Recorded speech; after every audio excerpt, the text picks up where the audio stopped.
El consumo recreativo del cannabis se desarrolla en Europa al igual que en Estados Unidos en los años 60 y 70. Se convierte en un símbolo de contracultura muy apreciado por los medios de comunicación.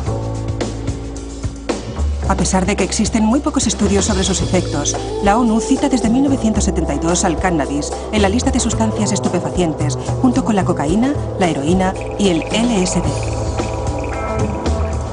20 años más tarde, Europa descubre que la situación se ha agravado. El consumo de cannabis se ha generalizado. Dentro de los países europeos, la consideración que se le da a este fenómeno es muy variada. En cada país se aplican distintos grados de tolerancia y durante las décadas de los años 80 y 90 será la situación legal del cannabis la que suscite nuevos debates. Sigue sin haber datos objetivos para evaluar el impacto de su consumo sobre la salud pública. En el transcurso de los últimos 10 años, se han multiplicado los estudios acerca del fenómeno y su evolución, sobre los efectos del cannabis sobre el organismo en general y el cerebro en particular.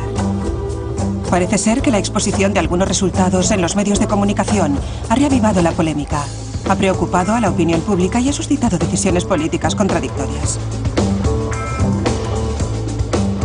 No obstante, investigadores y expertos en salud pública están de acuerdo en muchos puntos y sus opiniones merecen ser escuchadas. El cannabis es con mucha diferencia la droga ilegal que más se consume en el mundo y al parecer, en Europa, durante los últimos 5 años, la situación ha seguido evolucionando.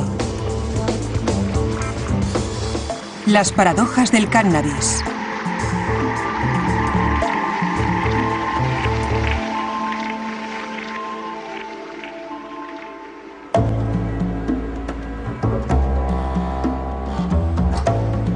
En Europa, el referente en materia de drogas es el Observatorio Europeo de las Drogas y las Toxicomanías. Se trata de un organismo internacional con sede en Lisboa que trabaja desde 1993 para la Comisión Europea. Nuestra misión es proporcionar información fiable y comparable acerca de las drogas y los problemas de la drogodependencia a la Unión Europea, a sus Estados miembros y principalmente a los responsables políticos. En otras palabras, nos encargamos de proporcionar una base objetiva para la elaboración de medidas políticas. Compuesto por expertos de distintas nacionalidades, el observatorio edita cada año un informe acerca del conjunto de las drogas legales e ilegales de Europa. A finales de 2008, publica su primer monográfico dedicado al cannabis. En él se recopilan todos los datos disponibles sobre la situación actual del cannabis en Europa. Al recopilar este conjunto de datos, nuestra intención no era retomar la misma cuestión, sino establecer con claridad qué es lo que se sabe hoy en día en Europa. Durante los últimos años, desde el 2000-2003, hemos constatado que el consumo de cannabis parece haberse estabilizado en muchos países. Aumentó durante una década y ha alcanzado un punto en el que el progreso se ha interrumpido. En la actualidad, de 300 millones de europeos de entre 15 y 64 años, 71 millones han probado el cannabis por lo menos una vez. De entre ellos, 13 millones confiesan haber consumido varias veces durante el mes en curso. Hemos comparado los niveles con los de países como Estados Unidos, Canadá o Australia, y las cifras europeas son relativamente más bajas. Hace 10 años los niveles de consumo de algunos países eran muy elevados, mientras que en los demás eran mucho más bajos. Hemos percibido un ascenso del consumo en todos estos países. Hoy en día son muchos más los que mantienen un consumo entre medio y alto. Primera paradoja. El reparto de los distintos niveles de consumo europeos no parece tener relación con el grado de tolerancia que aplica cada país. En los Países Bajos, por ejemplo, el nivel de consumo se sitúa en el medio del baremo y el cannabis es muy accesible. Mientras que en Francia, donde obtener cannabis no es tan fácil como en Holanda, las tasas de consumo son mucho más elevadas. Es muy difícil establecer una relación directa entre las políticas que se aplican al cannabis y los niveles de consumo. Si existe ese vínculo, se trata sin duda de algo muy complejo. En Saint-Denis, en el Observatorio Francés de las Drogas y las Toxicomanías, se hace hincapié en el cambio profundo que revelan estos datos. El cannabis ya no solo se encuentra en las zonas urbanas, por ejemplo. Encontramos consumo de cannabis casi al mismo nivel en las zonas rurales e incluso a nivel de clases sociales. Este consumo se reparte por todos los estratos. Llegada a la edad adulta, aunque este umbral de los 18 años sea un poco simbólico, la mayoría de los jóvenes de Francia han experimentado con esta sustancia.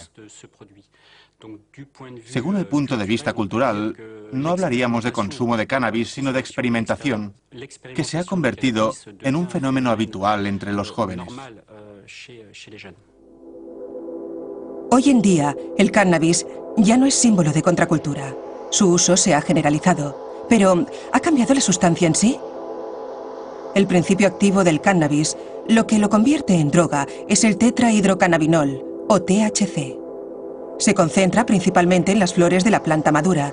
No obstante, una de las peculiaridades tradicionales de Europa ha sido que básicamente se consumía la resina extraída de la planta. Confirmamos la situación actual en los laboratorios de análisis de la policía francesa. Analizamos todas las partidas de estupefacientes requisadas por la policía, los gendarmes, las aduanas. Con respecto al cannabis, la resina representa el 90% de lo que recibimos. En realidad, lo que llamamos hachís es la resina del cannabis.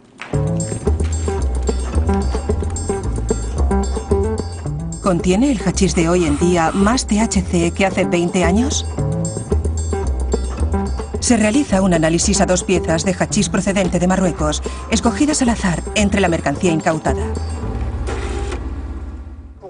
La primera pieza, la grande, presenta un porcentaje de THC del 3%.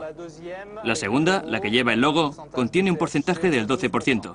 La tasa media ha aumentado de forma leve en 10 años. Aproximadamente hemos pasado del 8 al 10% de media de THC, por lo tanto es una cifra muy baja. Pero tal vez las cosas ya estén cambiando. En Europa seguimos consumiendo entre el 70 y el 80% de la resina de cannabis mundial. A ese respecto, las formas de consumo europeas siguen siendo muy distintas de las de Estados Unidos, por ejemplo. No obstante, en algunos países, sobre todo en el Reino Unido, hemos visto un aumento de la disponibilidad del cannabis a nivel local procedente de cultivos intensivos de interior. Este cannabis parece tener un nivel más elevado de THC. Confirmamos esa tendencia en Londres con el Dr. Leslie King, miembro del Consejo Consultivo Británico sobre el abuso de drogas. El 81% del cannabis que hay por la calle hoy en día es sin semilla, skunk, cannabis de producción intensiva. El desarrollo a gran escala del cultivo de interior empezó a despegar en los años 90. Se utilizan semillas seleccionadas. No están modificadas genéticamente.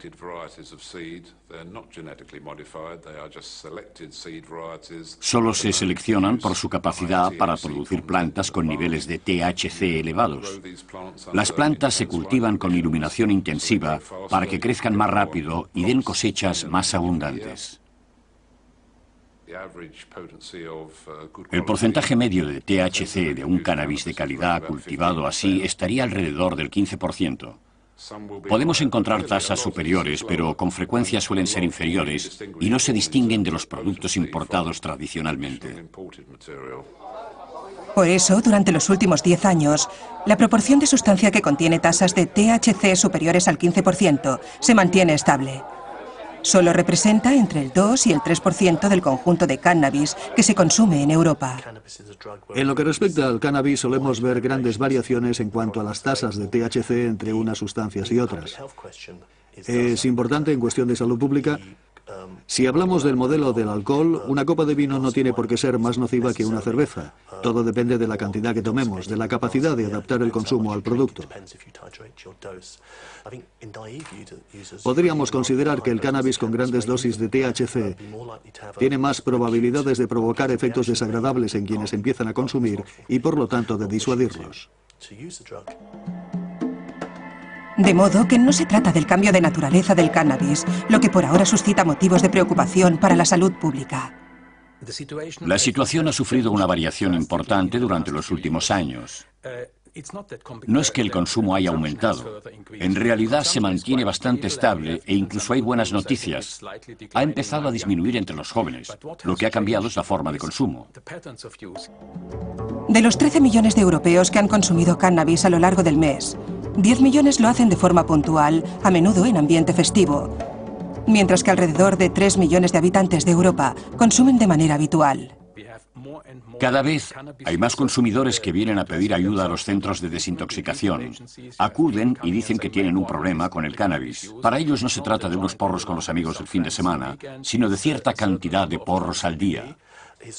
Según la tradición, el cannabis era una droga que la gente probaba, consumía durante algún tiempo y luego dejaba de forma natural. Al parecer, ahora tenemos una población que empieza mucho antes, consume durante más tiempo y de una manera más parecida a la del alcohol. Y está claro que a largo plazo tendrá consecuencias sobre la salud pública.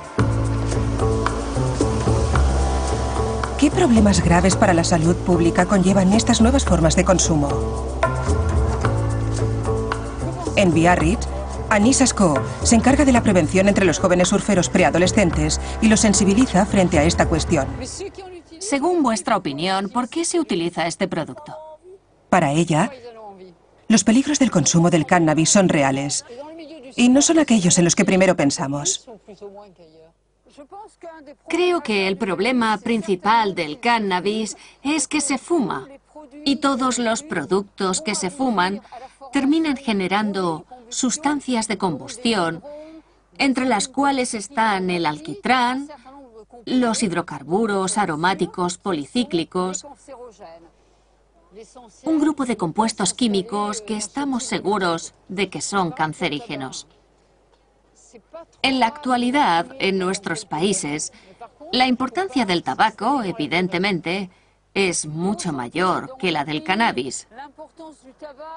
Pero también es preocupante que haya jóvenes a los que vemos fumar todos los días varios porros al día.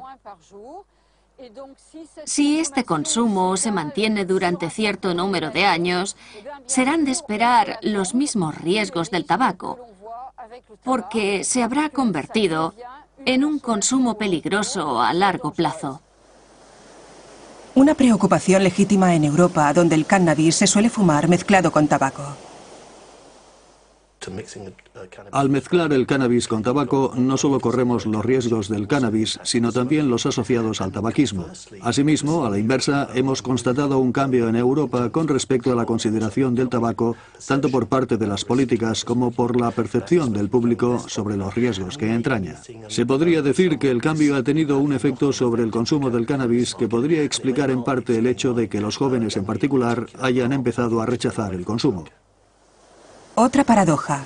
El primer peligro objetivo del cannabis también es el argumento de la salud, que parece ser lo que más sorprende a los consumidores. Sin embargo, las campañas de prevención solo se centran en los riesgos vinculados a sus efectos como droga. Después de fumar un porro a la semana o día tras día, dejas de salir. Ya no vas al colegio y solo sales para pillar o para fumar.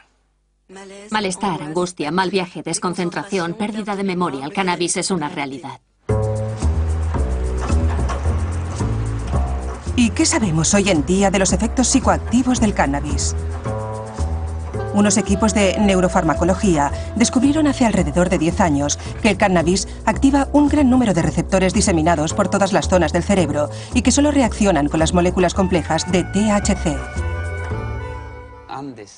Una de las pocas partes del cerebro donde hay muy pocos receptores cannabinoides es el centro de control vegetativo. Es la razón por la que el cannabis no es una sustancia tóxica, en el sentido de que no puede producir la muerte. Por otro lado, si estos receptores son tan numerosos en casi todas partes, es porque se trata de un sistema muy bien repartido por el cerebro, como en el de los ratones, que produce y utiliza de forma natural moléculas del mismo tipo que las del THC. El cannabis lo único que hace es aumentar la actividad de este sistema endógeno llamado sistema endocannabinoide. E implicará a este sistema a la hora de controlar muchas de las respuestas fisiológicas de nuestro cerebro y de nuestro cuerpo. Uno de los objetivos del laboratorio es determinar el papel exacto de este sistema y las consecuencias de su activación a través del cannabis. Pero se trata de una tarea muy complicada. Uno de los papeles que desempeña el sistema endocannabinoide con respecto a la memoria es el de hacernos olvidar todos los recuerdos tengan una repercusión negativa sobre nuestras emociones. Y es algo importante para poder tener un control emocional adecuado. Si activamos el sistema a través de una droga endógena, nos podemos imaginar el resultado que va a dar. Nos va a costar acordarnos de todo lo que haya pasado después del consumo del cannabis. Estos ratones expuestos al THC van a explorar como si descubrieran por primera vez un recorrido que han realizado hace media hora. El sistema endocannabinoide también desempeña un papel importante en el control general de las emociones. La activación de este sistema a través del cannabis induce a efectos difíciles de controlar porque el cannabis puede aumentar o disminuir la ansiedad. Depende de la vulnerabilidad del sujeto, de la experiencia del sujeto, de muchos factores. Es difícil controlar los efectos reales de la ansiedad en un individuo que consume cannabis. El sistema cannabinoide es muy complejo.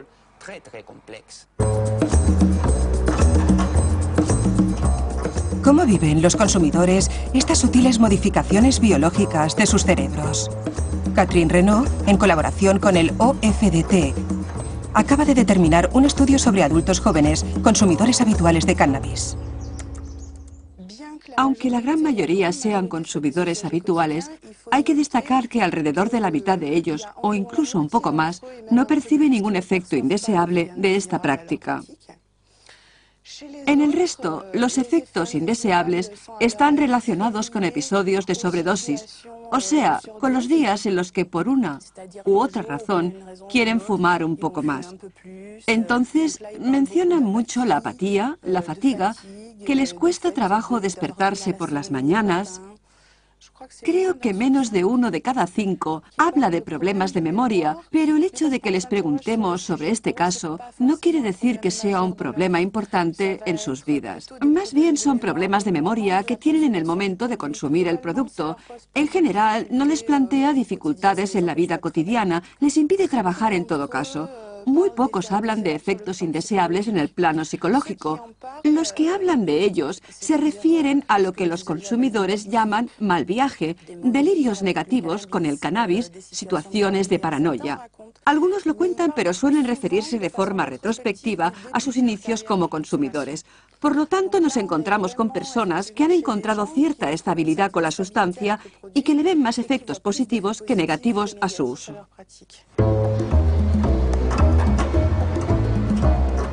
Sin embargo, a muchos centros psiquiátricos europeos les preocupa la posible relación entre el consumo intensivo de cannabis y la aparición de trastornos psicóticos. Las patologías que tratamos surgen al principio de la edad adulta o en la adolescencia. Y en este periodo en particular es cuando los jóvenes consumen sustancias, y en particular cannabis. Hemos observado que los pacientes que llegan con un primer episodio psicótico son consumidores habituales en un 70%, de los que al menos consumen cannabis una vez a la semana. Hay una tendencia, por lo menos estadística, entre el hecho de padecer síntomas psicóticos y el consumo.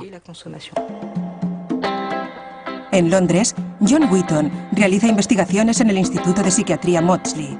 Además, ha firmado el capítulo de la monografía del OEDT dedicado a los efectos del consumo del cannabis sobre la salud física y mental.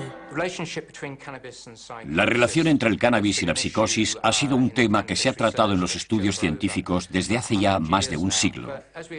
A principios del siglo XXI, algunos estudios de Nueva Zelanda, Australia, Países Bajos y Alemania establecieron la relación entre el consumo habitual de cannabis y el desarrollo posterior de psicosis. Sin embargo, si tenemos en cuenta el número de casos de esquizofrenia declarados en Occidente, la cifra no ha aumentado en el transcurso de los últimos 30 años. Así que nos encontramos ante un enigma.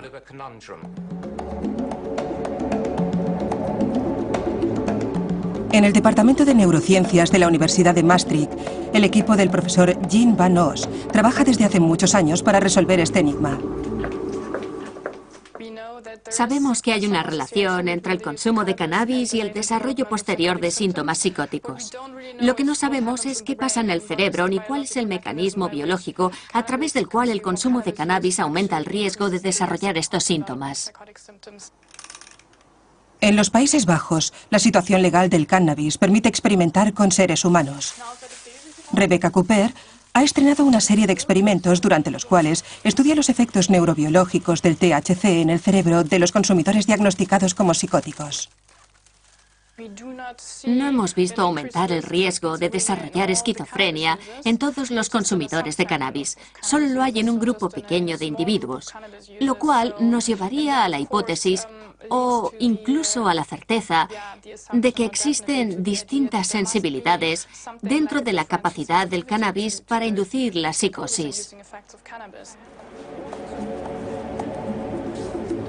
Después de administrarles THC, se introduce a los pacientes en un escáner de alta definición. El objetivo: encontrar las posibles interacciones entre las modificaciones neurobiológicas inducidas temporalmente por el THC y las que se suelen asociar a los síntomas psicóticos. Los síntomas psicóticos, que suelen ser las típicas ilusiones ópticas y alucinaciones, se han asociado a un exceso de producción de dopamina en una zona del cerebro.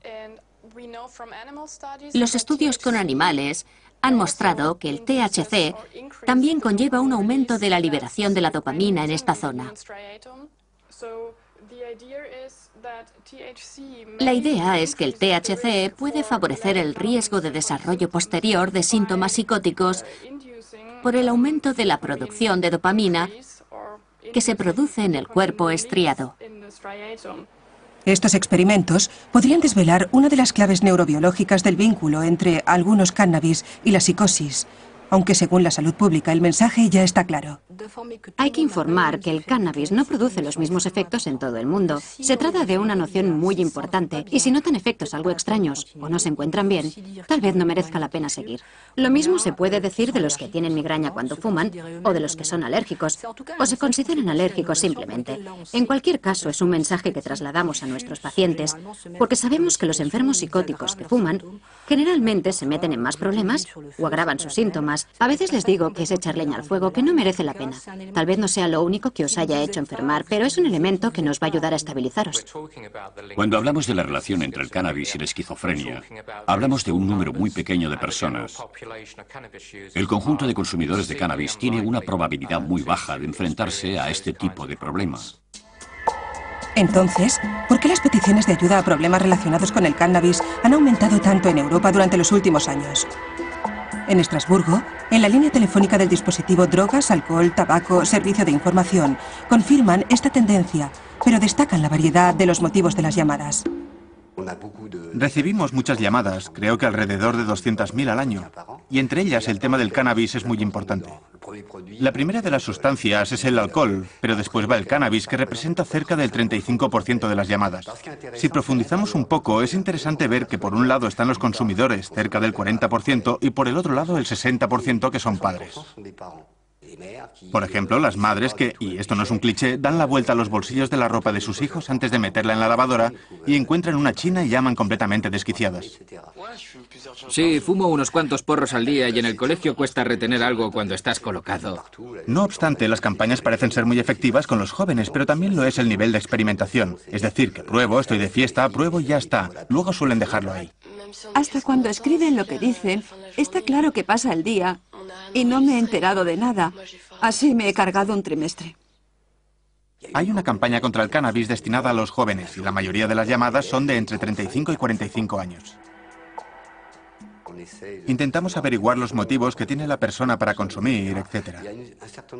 Hay cierto número de llamadas con las que esto es suficiente, es decir, que es mejor saber en qué situación me encuentro cuando consumo, reconocer por fin mis puntos de referencia y ser consciente de lo que hago. Pero hay casos en los que con eso no basta y entonces les orientamos.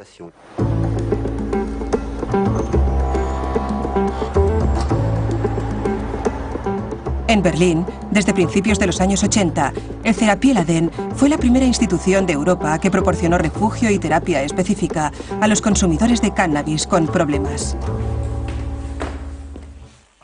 Cuando empezamos en 1985, éramos una institución bastante exótica, porque la ayuda a los toxicómanos se dirigía sobre todo a los heroinómanos.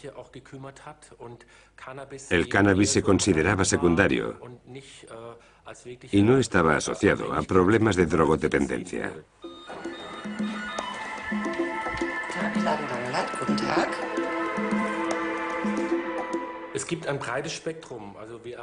El perfil de las personas a las que atendemos es bastante amplio, desde jóvenes a partir de 14 años a adultos de alrededor de 50 años.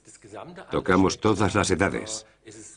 Los consumidores de cannabis con problemas que nos suelen consultar tienen 25 años de media, llevan 10 años consumiendo a sus espaldas y se han encontrado con problemas desde hace algún tiempo.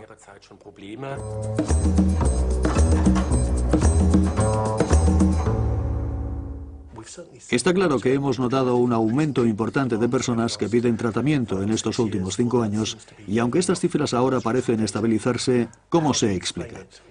Es bastante complicado. Por un lado está el aumento importante de la oferta de tratamientos y creo que además hemos visto cómo se desarrolla la conciencia de que existen estos problemas vinculados al cannabis tanto dentro de los servicios profesionales como entre los propios consumidores. Hay un grupo pequeño de consumidores intensivos que presentan signos de dependencia, que de verdad tienen dificultades para dejar de consumir y que, en efecto, necesitan un tratamiento similar al que se propone para el resto de sustancias psicoactivas. Hay otras personas que más bien necesitan 1 o 2 consultas centradas en la información.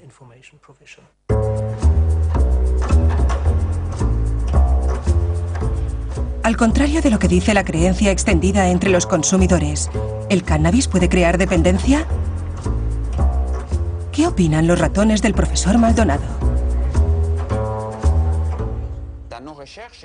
En nuestros estudios hemos destacado los experimentos en que los ratones mostraban placer inducido por el cannabis tras habérselo administrado. Se le administra THC a un ratón y se le encierra en un compartimento. Más tarde, se le administra un producto inocuo y se le encierra en otro compartimento. Repetimos el ciclo varias veces y el día del experimento le dejamos libre el acceso a ambos compartimentos. Este ratón muestra una marcada preferencia por el THC. Hemos mostrado cómo un ratón puede autoadministrarse los derivados del cannabis.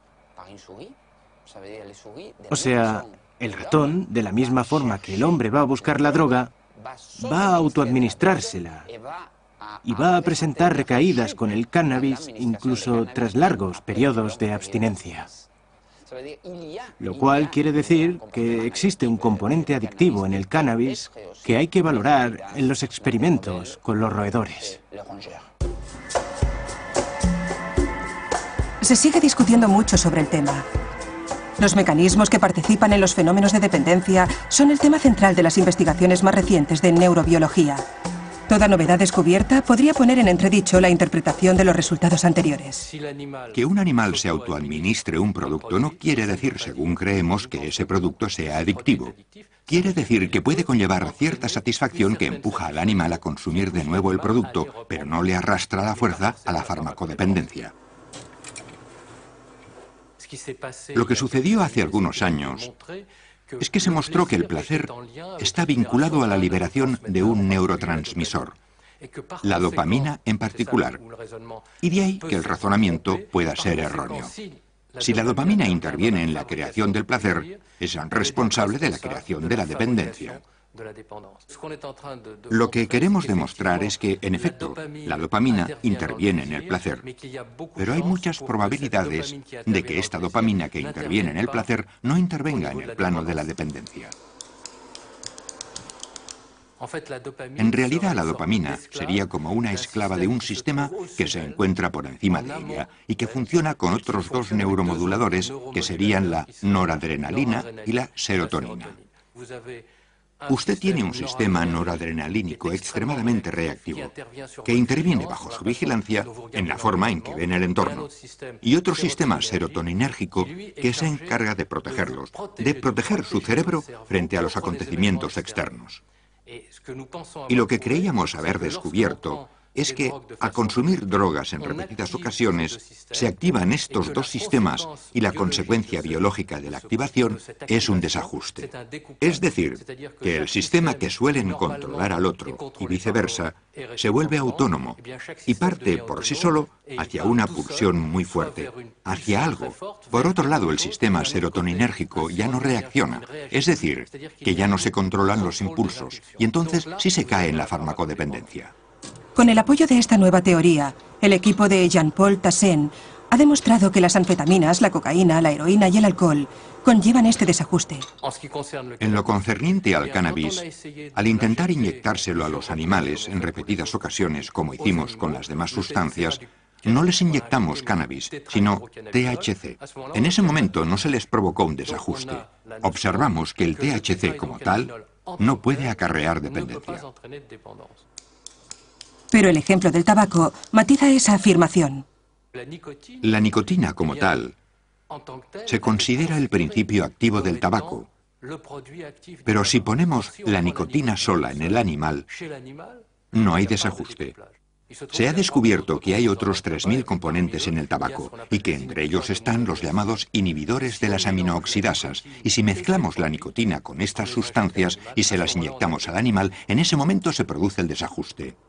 En el caso del cannabis, nos encontraríamos en la misma situación, y podríamos suponer con razón que al mezclar hachís y tabaco, obtendremos un desajuste, y que el hachís se volverá adictivo de golpe por la asociación que se ha hecho entre la sustancia y el tabaco, ya que se suele fumar de esta forma. De modo que ya ve la complejidad del tema, porque los experimentos que hacemos con animales, con productos puros, no son las auténticas situaciones de la vida. En la vida real encontramos situaciones que siempre son un poco distintas. ¿Qué es lo que pasa en la vida real? ¿Para qué pacientes están orientados los servicios de desintoxicación para problemas con el cannabis? Los perfiles habituales son personas que no solo consumen cannabis, también tabaco, alcohol, y de media, la que yo llamo media de edad, estaría entre los 18 y los 35 años. Acuden porque ciertas manías o ciertas molestias han empezado a instaurarse. La primera de las molestias es bastante sencilla, el no poder abstenerse de consumir la sustancia. En otras palabras, se implantaría la noción de dependencia. Una dependencia que puede llevar en ocasiones al doctor Benjamina a sugerir un ingreso de corta duración para la abstinencia. Hace mucho creíamos que el cannabis no era capaz de provocar síndrome de abstinencia. No teníamos las miras amplias. Buscábamos un síndrome ya conocido, o sea, el del alcohol, sudoración, palpitaciones, o el de la heroína, que son dolores. Pero el cannabis tiene un síndrome de abstinencia de verdad. Atendemos insomnios, fasciculaciones, es decir, pequeñas contracturas musculares, irritabilidad y en ocasiones se puede sufrir de depresión, leve pero existente. ¿Cómo viven esa dependencia quienes intentan deshacerse de ella? Historia de Elodie, 33 años. Soy madre de 2 hijos. En realidad hace mucho que fumo, desde que tenía 15 años, más o menos. Con ambos embarazos y los primeros meses, mientras estaba en casa con la lactancia, pasé bastante bien el mono y siempre había momentos en los que me decía, venga, uno, de forma excepcional, y rápidamente volví a caer en un uso abusivo y desmesurado.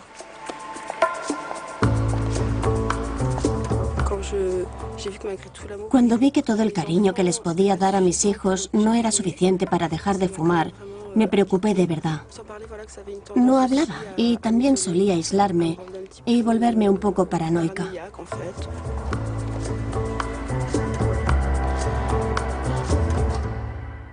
Después de dejarlo varias veces, entendí que estaba condenada a la abstinencia al cannabis. Porque hasta ahora creía que podía consumir. Hasta ahora creía que dejarlo me daría fuerzas y me distanciaría para poder consumir con moderación.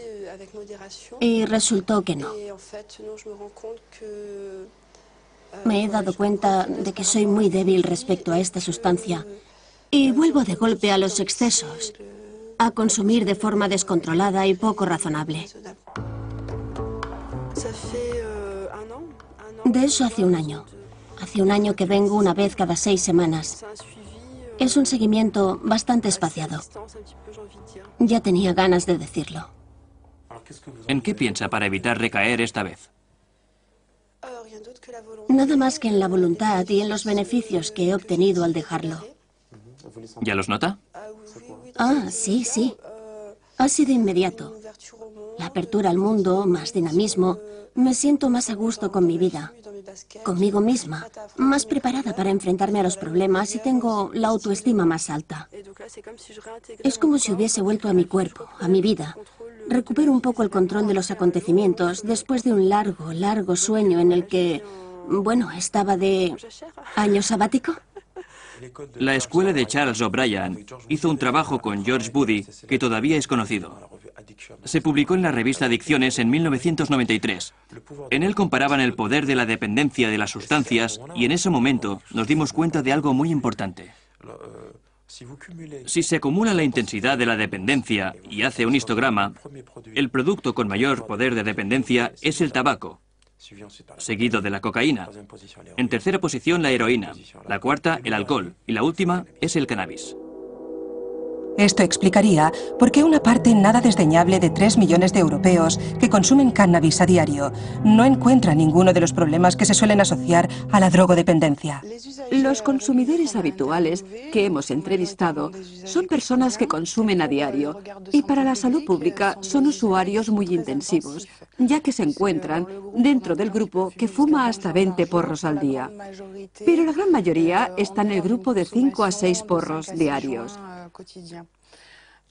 Para ellos, que son personas insertadas en la sociedad, que han estudiado, que trabajan, el cannabis no ha supuesto trabas sociales o, lo que es lo mismo, no les ha impedido llevar su vida como han querido. Desde mi punto de vista, un consumo intensivo, aunque podríamos discutir el significado de intensivo, sería un consumo diario, que seguramente tiene consecuencias, pero no implica forzosamente que se mermen facultades. Sucede lo mismo con el alcohol. Incluso con un consumo habitual se puede ser capaz de desempeñar numerosas tareas. Depende de los individuos, de la forma en la que el consumo de cannabis se integre en la vida diaria y, por lo tanto, no podemos establecer un límite de cantidad. Sin embargo, sí que podemos afirmar que el consumo de cannabis puede resultar problemático si se empieza en una adolescencia muy temprana. Los peligros del consumo precoz son sin duda el punto en el que todos los investigadores parecen estar de acuerdo. El periodo entre la preadolescencia y el final de la adolescencia es un periodo crucial en términos de madurez cerebral. Se está empezando a estudiar el papel de los cannabinoides en este periodo y aunque por ahora se sabe relativamente poco, el papel del sistema endocannabinoide desempeña un papel en la maduración cerebral.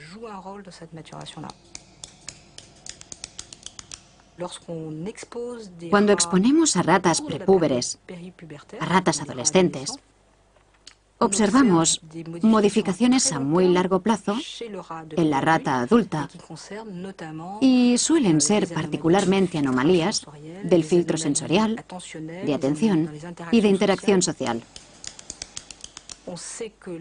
Al hacer las mismas pruebas con ratas, que ya han sido expuestas, con las mismas dosis y la misma duración, pero en la edad adulta, vemos un perfil de anomalías completamente distinto y mucho menor. Si el modelo que hemos propuesto para descubrir el desajuste es el acertado, este desajuste, o más bien este ajuste, tendría lugar después del nacimiento. El individuo, cuando nace, tiene relativamente pocos sistemas moduladores en su sitio. Algunos han llegado a su lugar, pero son pocos, y las interacciones que se van a crear entre estos sistemas se harán en función del entorno y en el transcurso de los primeros años hasta la adolescencia. Por eso, la solidez de este ajuste depende de la historia de cada individuo y, por consiguiente, la propensión a que este ajuste se estropee tras las drogas depende de la historia del individuo.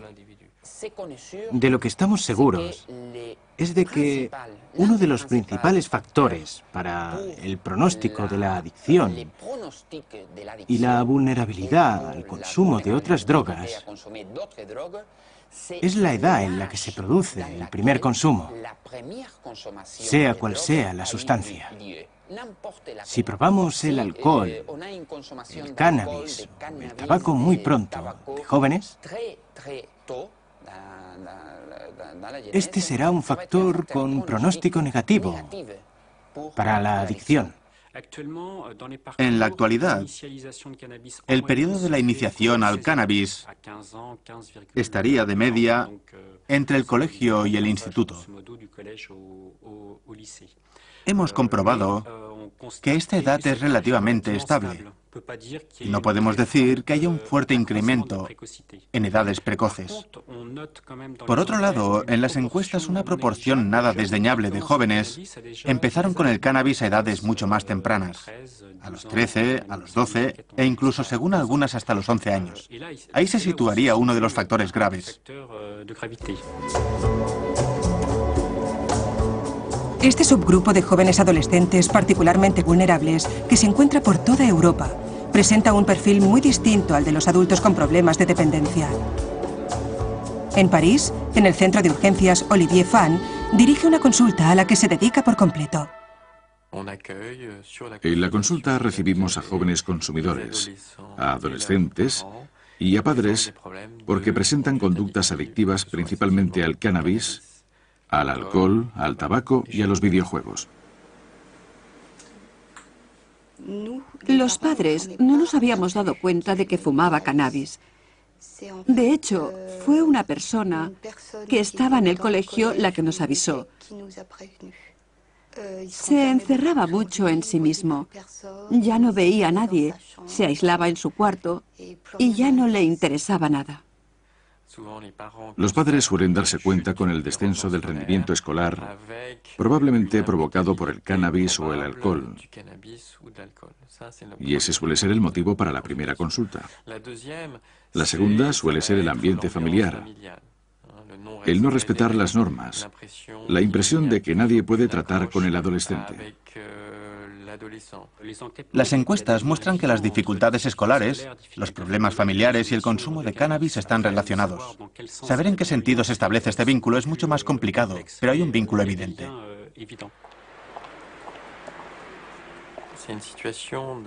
Es la situación del adolescente la que conduce al fuerte consumo de alcohol y cannabis.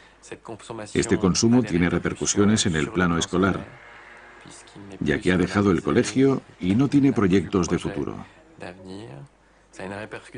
Tiene repercusión en sus relaciones familiares, porque la familia se cansa de intentar hacerle abandonar el consumo, y tiene repercusiones en su entorno. Hola. ¿Pasamos? Sí.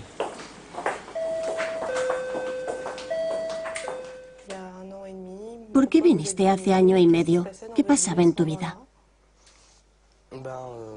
Bueno, vine con mi madre porque me insistió en que viniera, porque me ponía nervioso y, en fin, tenía algunos problemas. Sí. Por el cannabis, y mi comportamiento había cambiado mucho. Sí. Y era molesto. Por culpa del cannabis. Todo lo que me concernía ya no me concernía. Era como si me desatase violencia. Y te hacía... Y entonces todo me afectaba mucho más y me perdía en mi imaginación. Me imaginaba toda clase de cosas negativas y me volvía... ¿Sí? Un poco majara. Y luego ya no podía vivir en casa con todos si no me controlaba. Cuando hablamos del cannabis, no nos gusta razonar en términos patológicos, sino en términos de pérdida de oportunidades para el futuro. Un adolescente que consume no desarrollará una patología a la fuerza, pero perderá una oportunidad para estudiar que hubiese podido aprovechar si no hubiese consumido. Una oportunidad para establecer relaciones que hubiese podido tener si no hubiese consumido. Para hacerse oír y, en cualquier caso, para haber tenido esa última discusión con sus padres antes de irse si no hubiera consumido. Cuando un joven está en un contexto favorable, no hay tantos problemas. Cuando sus motivaciones tienen que ver con la convivencia, la integración en el grupo, la fiesta o relajarse, no aparecen tantos problemas. Pero si el joven tiene dificultades, las motivaciones serán distanciarse e incluso olvidar.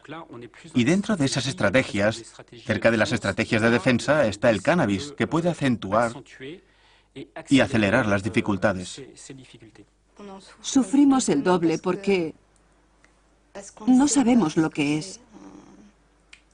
Nos lo han explicado, pero nunca hemos consumido y no sabemos qué es lo que puede experimentar uno mismo.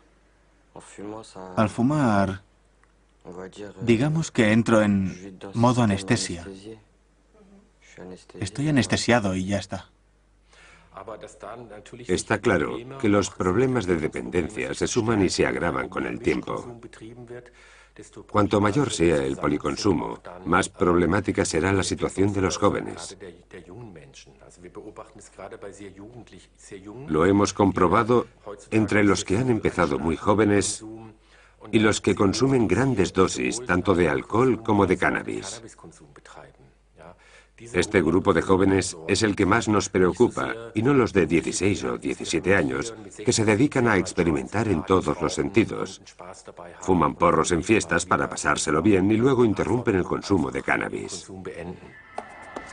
La misma historia se repite en Ginebra, en la Fundación Fénix, donde hacen hincapié en un punto que comparten todos los adolescentes con graves problemas. Su consumo de cannabis solo es uno de los elementos de una situación complicada ya de por sí.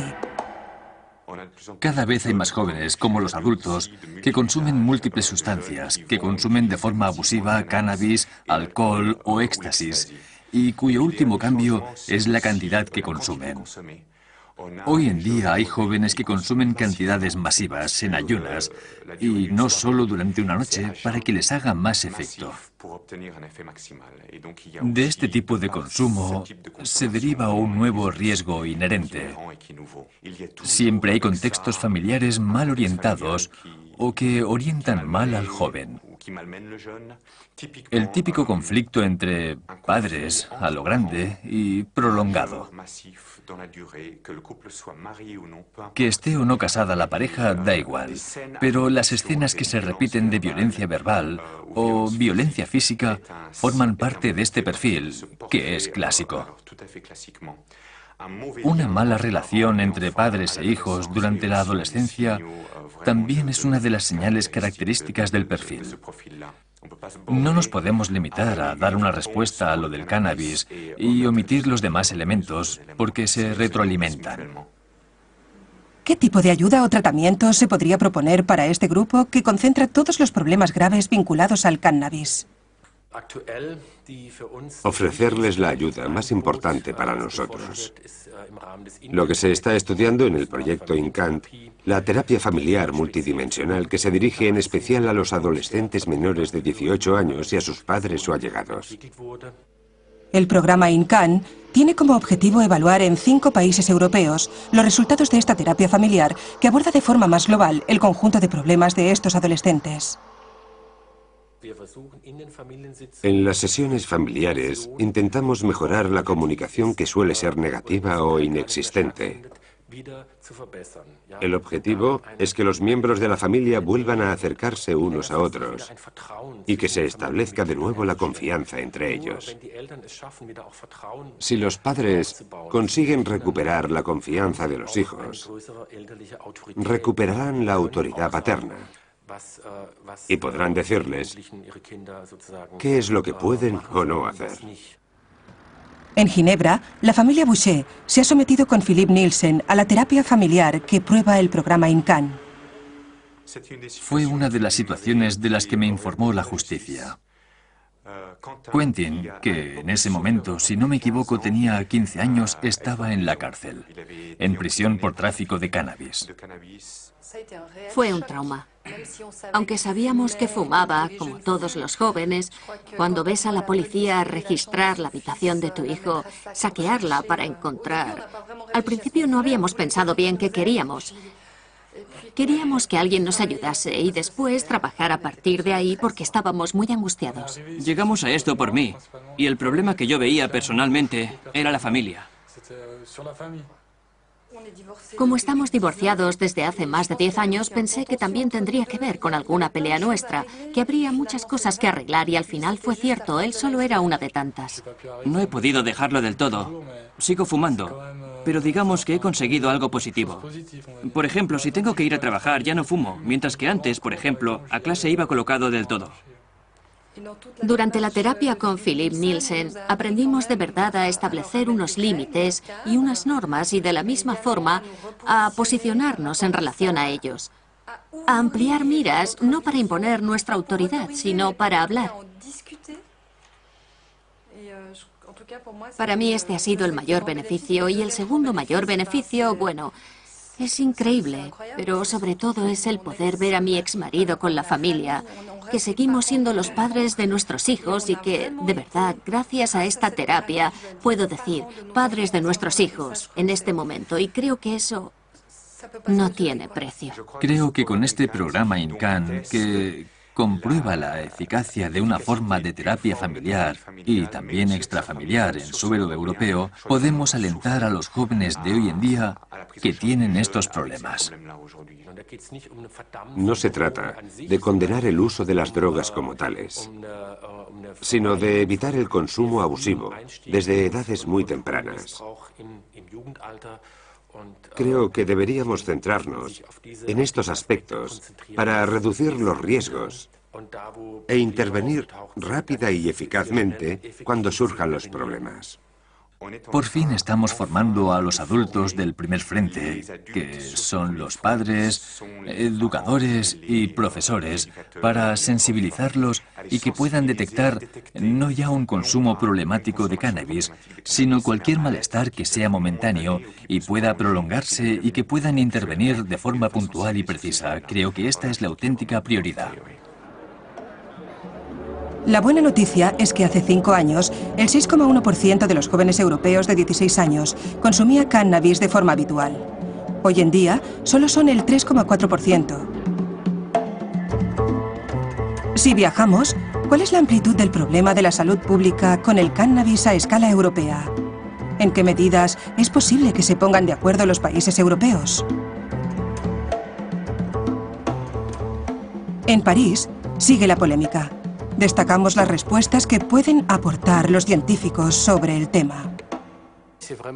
Es la fuente perfecta de conflictos, porque el cannabis tiene de todo. Es a la vez una sustancia que proporciona placer, que modifica un poco los estados de conciencia, que puede resultar peligrosa al volante, el alcohol, la potencia. No crea prácticamente dependencia alguna a la mayoría. Pero incluso para algunos puede crear una dependencia psíquica que no se sabe si en realidad se debe al cannabis por sí solo o al hecho de que los individuos han tomado alcohol o lo fumaban con tabaco. con que no hay nada resuelto. Si el cannabis puede desencadenar problemas de psicosis, todas las respuestas apuntan a que sí, tal vez. Pero si ese es el caso, nunca tendrá un efecto demasiado importante. En realidad será a lo que todo el mundo podrá llegar sabiendo que se ha arriesgado. Correrá el riesgo de ser lo contrario de los precedentes y también el de no equivocarse. El estado del conocimiento del cannabis documenta riesgos objetivos. Se trata de dos principalmente. El primero es el problema del cáncer, que está vinculado a todas las sustancias que se consumen por combustión. En Francia, los fumadores habituales representan el 26,5% de la población. Los consumidores regulares de cannabis, el 2,3%. Hace poco documentamos que la tasa de mortalidad en carretera vinculada al uso del cannabis es de alrededor de 200 víctimas al año. De entre los 4.620 accidentes mortales de este año, se considera que el alcohol ha sido responsable de 1.300 y el cannabis de unos 200. En Francia, los mayores enemigos de la salud pública son el alcohol y el tabaco. En términos de gasto social y mortalidad asociada al consumo de estas sustancias en grandes dosis, no tiene comparación con el cannabis. En el Observatorio Europeo se destacan las opiniones constantes que al cabo del tiempo van dejando los comités de expertos de distintos países, prueba de que desde el punto de vista de la salud pública existe un buen consenso. Los gobiernos de muchos países, Australia, Canadá, Nueva Zelanda, Estados Unidos y en Europa, Suiza, Inglaterra, Francia, han intentado entender cuáles son los verdaderos peligros del cannabis y cuál es la mejor respuesta frente a él. Hemos extraído 3 puntos que hemos encontrado en todos estos estudios. Primero, el cannabis no es un producto inocuo. Queda claro en todos los estudios que no se trata de agua y que hay riesgos asociados a su consumo. No obstante, el segundo punto estipula que los peligros han sido exagerados y sobrevalorados por la forma bajo la cual el cannabis se presenta al público y la manera en que su uso está regulado por las leyes.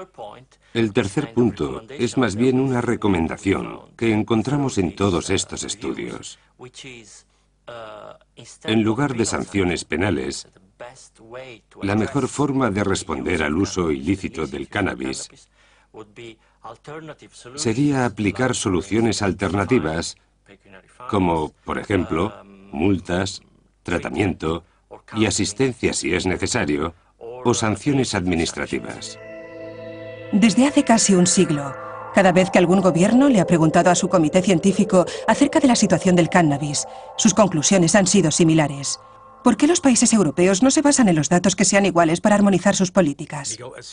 Llegamos todo lo lejos que podemos, pero supongo que con esta pregunta me está preguntando hasta qué punto influimos en las políticas, y si ese fuera el caso, tiene que saber que ese no es nuestro papel. Proporcionamos información y análisis a los políticos, y es a ellos a quienes compete tomar las decisiones. Hay muchas diferencias,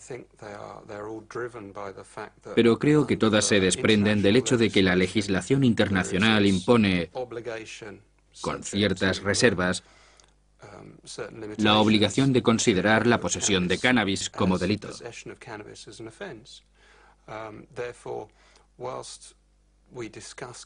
Y como hablamos del cannabis en términos modernos de política y salud pública, no hay que olvidar que la idea de justicia penal sigue presente.